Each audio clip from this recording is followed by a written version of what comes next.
I can't sleep anymore. Mom says it's just bad dreams, but it's not. It's him. The man with the dirty red and green sweater and the scary fingers. He has knives on his hand. At night, when all the houses on our street are dark and quiet, and the fog rolls in like a spooky blanket, that's when he comes. Last night, I saw him again.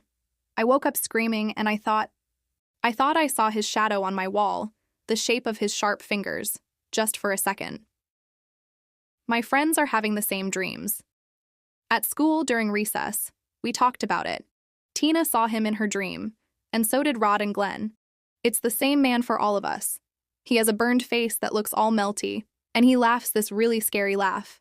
We didn't understand at first. We thought it was just a weird coincidence, like when we all wear the same color shirt. But it's not. We figured it out. He's coming for us when we're asleep. That's his world. Then something awful happened to Tina. She was so tired, she fell asleep on her couch while her mom was out. In her dream, he found her. She told me before that she dreamed of a dark, hot place, like a basement with a big furnace. She heard whispers in the dark, and then he was there. He hurt her in the dream, and when her mom found her, she had real cuts, just like the ones from his knife fingers. The police don't believe us. They think Rod did it. But we know. We know it was the dream man. Now, none of us want to sleep. We're all so scared. We drink coffee and soda to stay awake, but it only works for a little while. My eyes feel heavy, and sometimes I think I see things. The lights flicker, and for a second, my reflection in the window looks wrong. We're all getting so tired and cranky. We snap at each other. It feels like he's winning even when we're awake. He's making us afraid of each other, afraid of our own shadows. The fear is making us fall apart. Nancy, she's the bravest. She decided we had to do something. She started asking her mom questions, digging around in the basement. She found out who he is. His name is Freddy Krueger. A long time ago, he was a bad man who hurt kids in our town. The parents. Our parents. They got together and they burned him. They thought they got rid of him. But he came back. He's a ghost, or something worse. He feeds on our fear. That's how he gets his power. He's getting revenge on their children. On us. It's getting worse. It feels like the dreams are leaking into the real world. The other day, my phone rang, but when I answered, I just heard his laugh. The bathtub water turned dark and tried to pull Nancy under. He's everywhere now. Glenn fell asleep and Freddy got him too.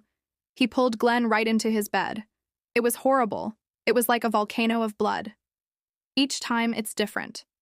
He uses what we're most afraid of against us. He knows all our secrets. But Nancy has a plan. A really scary one. She says running won't work. We can't stay awake forever. The only way to stop him is to go into the dream and fight him there. She's going to set alarms and drink lots of coffee, and then when she's ready, she's going to let herself fall asleep. She's going to try to pull him out of the dream and into our world, where he's not as strong. She said if she doesn't make it, if she dies in her sleep, then he wins. It's our last chance. So she did it.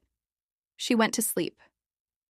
In her dream, it was her house, but everything was twisted and wrong.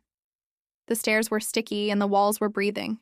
He was there, of course, playing his sick games. He changed his shape, stretched his arms all the way down the hallway, and kept taunting her, telling her he was her boyfriend now. But Nancy was smart. She remembered it was her dream. She stopped being afraid. She told him, "I take back every bit of energy I ever gave you. You're nothing. You're dirt."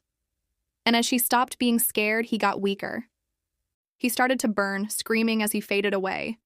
She had defeated him in his own world. Nancy woke up.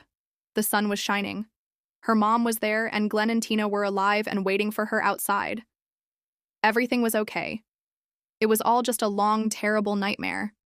We were all so happy, so relieved. We thought it was finally over. We got in the car to go to school, laughing and feeling safe for the first time in forever. Everything was perfect. Too perfect. But then, the car roof came down. It was red and green stripes. The doors locked.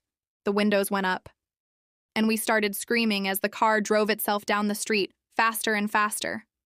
From the house, Nancy's mom watched, and just as she started to scream, a burned hand with knives for fingers smashed through the little window on the front door and pulled her through.